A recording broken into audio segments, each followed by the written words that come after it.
স্কুলের সুন্দরী টিচার হঠাৎ প্রেগনেন্ট হয়ে যায়, কিন্তু সে তার স্বামীকে জানায় না, কারণ তার মনে হয় বাচ্চাটি তার স্বামীর নয় এবং তার সাথে খারাপ কিছু হয়েছে। তো এই সুন্দরী টিচারের সাথে কি ঘটেছিল, কেই বা তার সন্তানের বাবা? জানতে হলে সম্পূর্ণ মুভির গল্পটি দেখতে থাকুন। মুভির শুরুটা হয় দেবিকা নামের একজন টিচারকে দেখিয়ে, যে আজকে সকালে অনেকটা দেরিতে ঘুম থেকে উঠেছে। আসলে দেবিকার স্কুলে ডিস্ট্রিক্ট লেভেলের স্পোর্টস কম্পিটিশন চলছিল। এর জন্য তার হাজবেন্ড সুমিতের মনে হয়েছিল দেবিকা খুবই ক্লান্ত। দেবিকা যখন ওঠে সে দুর্বল ফিল করছিল। তখন সে বুঝতে পারছিল না যে তার সাথে কি হয়েছে। এরপর দেবিকা উঠে আয়নার সামনে যায়, আর তার কেমন একটা যেন অন্যরকম ফিল হচ্ছিল। সে তার শরীরটাকে ভালো করে দেখে, কিন্তু তার শরীরে কোনো রকম ক্ষতের চিহ্ন ছিল না। এরপর সুমিত দেবিকার কানে তার একটি রিং দেখতে পায় না, তাই সে জিজ্ঞেস করে তার একটা কানের কোথায় গেল। এটা শুনে দেবিকা খুঁজতে শুরু করে, কিন্তু তার কিছুই মনে পড়ছে না যে তার ইয়াররিং কোথায় পড়েছে। আসলে দেবিকার কাল রাতের কথা কিছুই মনে নেই। দেবিকা বারবার মনে করার চেষ্টা করছিল, কিন্তু কোনো কিছুই মনে করতে পারে না। এদিকে সুমিতকে দেখানো হয় যে সে একটা হাসপাতালে কাজ করে। সেখানে একটা বাচ্চা মেয়ের সাথে খারাপ কাজ করা হয়েছিল। সেখানে পুলিশও এসেছিল, কিন্তু পুলিশ বাচ্চা মেয়েটির পরিবারকে বলে টাকা নিয়ে চুপ থাকতে।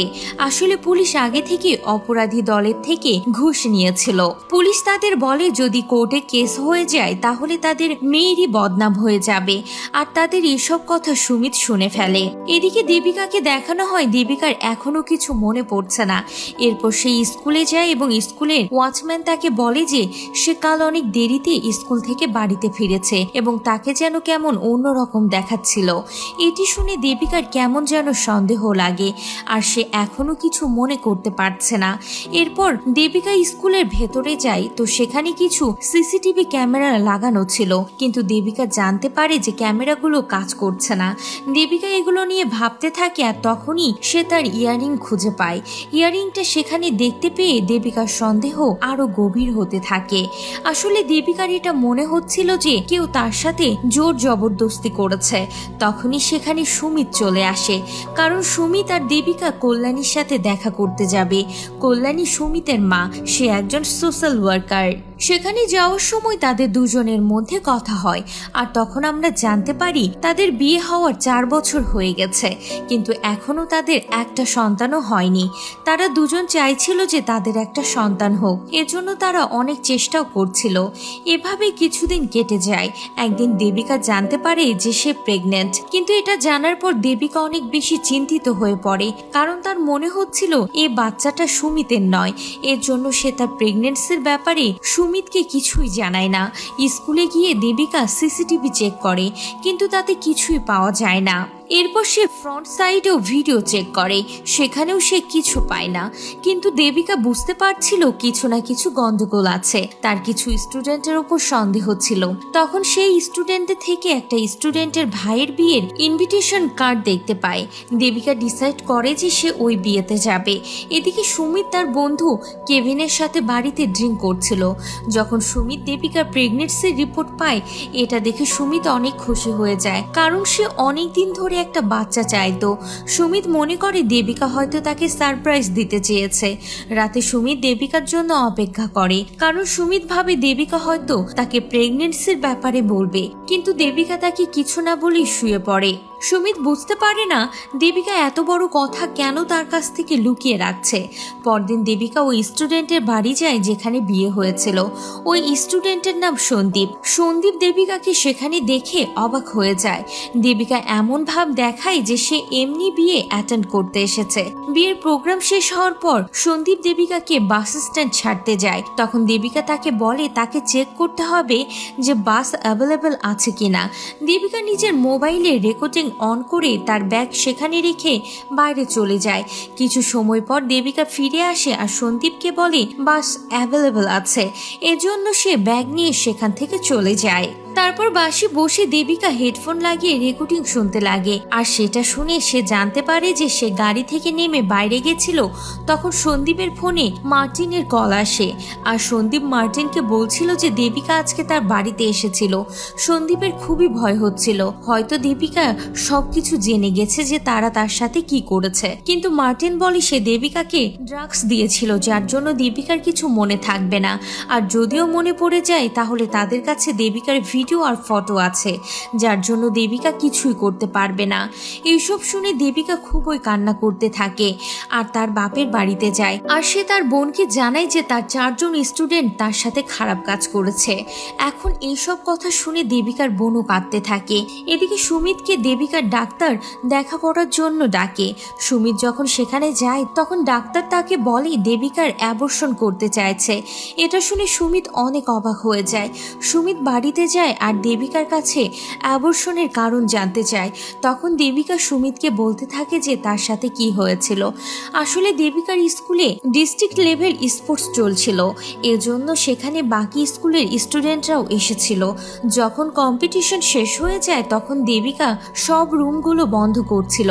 তখনই সে একটা রুমে সন্দীপ, নবীন আর তাদের আরো 2 জন বন্ধু সেখানে ছিল। দেবিকা তাদেরকে গিয়ে কনগ্রাচুলেট করে কারণ তারা জিতে গিয়েছিল। তারাও দেবিকার সাথে কথা বলে আর তাকে একটা চকলেট দেয়। দেবিকা চকলেটটা খেয়ে ফেলে আর তাদেরকে বলে এখন স্কুল বন্ধ করার টাইম হয়ে গেছে। এটা শুনে তারা হাসতে থাকে আর দেবিকা সেখানে জ্ঞান হারিয়ে ফেলে, কারণ ওই চকলেটে ড্রাগস মেশানো ছিল।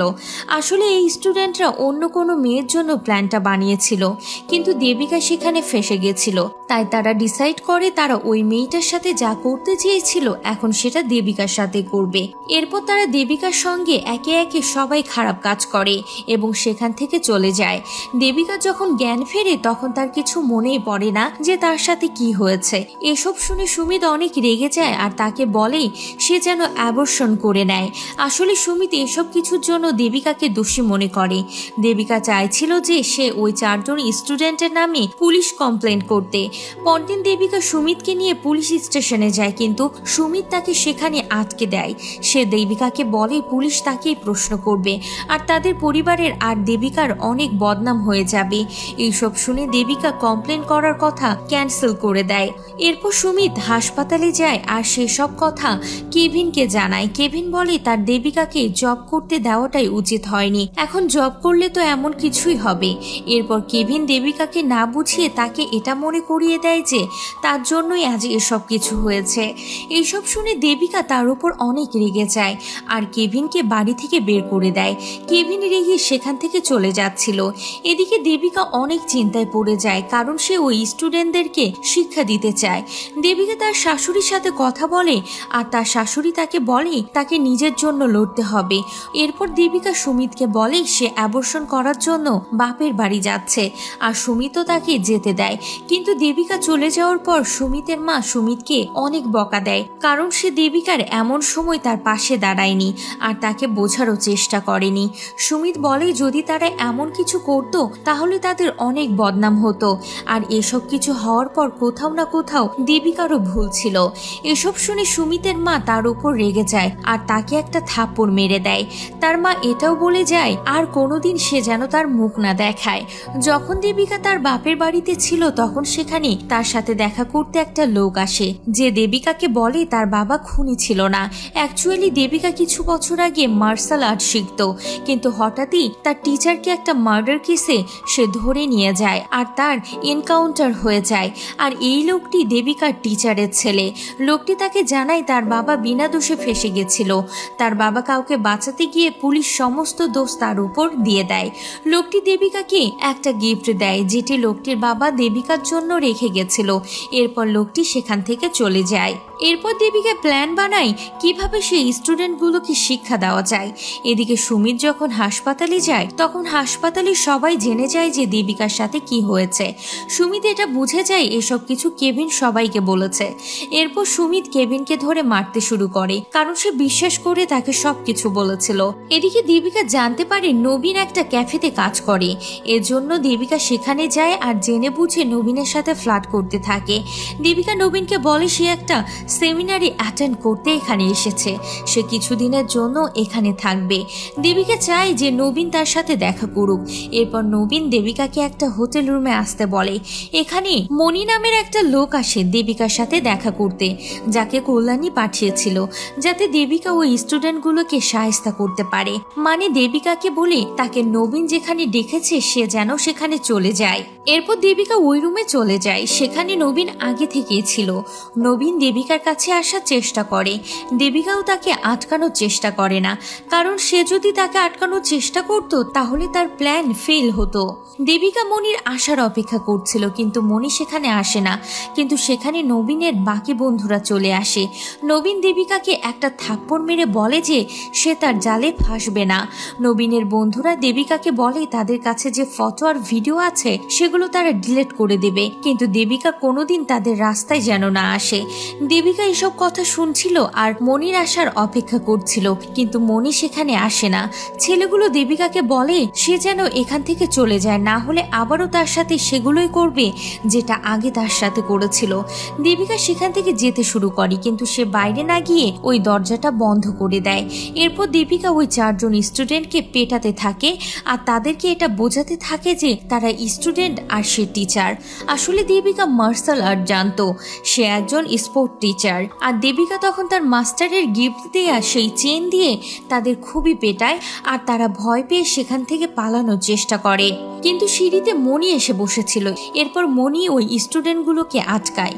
মনি আবারও তাদের ওই রুমের মধ্যে নিয়ে যায় আর আবারও দেবিকা আর মনি মিলে তাদের 4 জনকে পেটাতে শুরু করে। এদিকে তাদের মারধরের শব্দ পেয়ে সেখানকার ম্যানেজার পুলিশ কল করতে যাচ্ছিল। তখন পাশে বসে থাকা একটি লোক বলে, আমি নিজেই একজন পুলিশ, চুপ করে সব থাকো। মনি আর দেবিকা তাদের 4 জনকে মারধর করছে। একসময় দেবিকা তাদের প্রত্যেকের গোপনাঙ্গের সাথে বোম লাগিয়ে দেয় এবং আগুন জ্বালিয়ে দেয়। দেবিকা ওদেরকে বলে, যখন তোমাদের সাথে প্রথম দেখা হয়েছিল তোমরা আমার কাছে স্টুডেন্ট ছিলে। আমি কখনো ভাবিনি তোমরা আমাকে এমন নজরে দেখবে। ওই বিকেলে আমি অনেক কিছু হারিয়েছি। তখন আমি ডিসাইড করি আমি আমার মতো করে জীবনযাপন করব।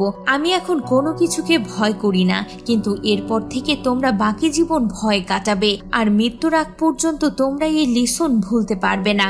এটাই তোমাদের পানিশমেন্ট। এরপর থেকে তোমাদের জীবন হবে আমার দান।